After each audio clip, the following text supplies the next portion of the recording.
Hello, I'd like to talk about redshift as evidence for the Big Bang Theory. So we know that the Big Bang Theory is the theory of how the universe was made from one small atom exploding into the universe and making things move out into space. And evidence for the Big Bang is that would be something involving seeing some type of continuous movement. Since there was an explosion, we would think that things would still be moving from that explosion. So, let's bash on.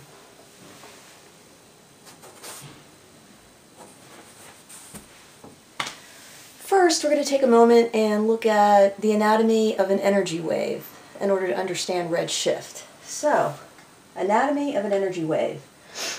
Here's a wave.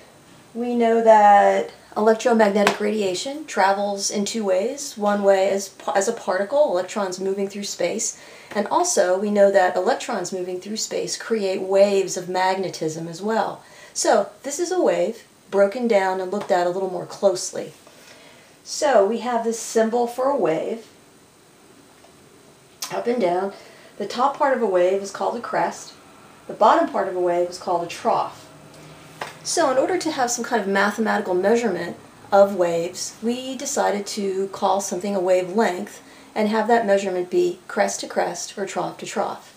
So wavelength, crest to crest, and here's another one, crest to crest. So this is funny, this one's kind of longish compared to this one, yet this is still a wave. This wavelength is greater than this wavelength, and then this wavelength is even greater than this one and this one. So frequency measures the number of waves in a time interval. So we might have a time interval being this much with only one wave in it. We take it here and we'll have two waves. We take it here and we have maybe four waves. Even though it's the same time interval, but a different amount of waves. So frequency measures the amount of waves in a certain time interval. The longer the wavelength, the less energy the wave has. So we see here that this wavelength is very long. There's only one or two waves in it, so there's not much energy here. However, looking here, we see quite a few waves in a time interval. So increased amount of waves, shorter wavelength equals more energy. So increased amount of waves, shorter wavelength, more energy.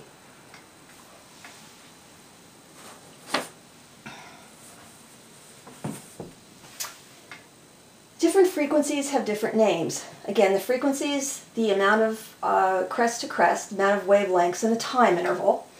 So if you have different frequencies, we give them different names. This is the electromagnetic radiation that comes from the sun. All of these energies come from the sun. These longish waves we call radio waves. As they get closer together, we call them microwaves. As the wavelengths get closer together and decrease, they get turned into infrared. Then we have a small part right here of the light from the sun that we actually can see, and that's called visible light. Then we have X-rays, and gamma rays have the most energy because they have the most waves in a given time period. This is the most energy here. Again, visible light is just a small part of all of the energy that comes from the sun. We don't see all of the energy that comes from the sun. We only see the visible light that comes from the sun. Well, we could break the visible light down into its own wavelengths. Right here we have the entire electromagnetic spectrum from radio waves to gamma rays, with this small portion of the wavelengths being actually called visible light. So I've taken this small portion and magnified it here, and again it forms waves.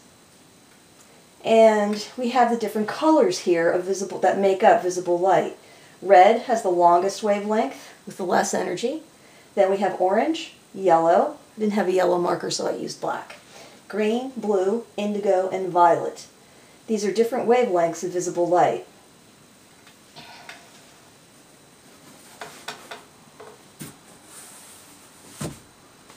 So now we get to the redshift part. Redshift is evidence for the Big Bang Theory. Again, Big Bang Theory states that there was an explosion and things moved out into space from the explosion. Just like if you set off some dynamite, stuff would blow up and keep moving. Same thing with the Big Bang. Things blew up and they're still moving.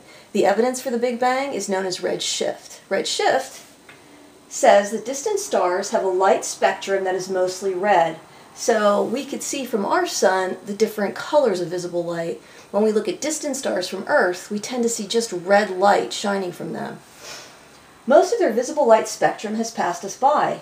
So the blue left, the violet left, indigo left, green, yellow, so on, and we see mostly red light coming from distant stars.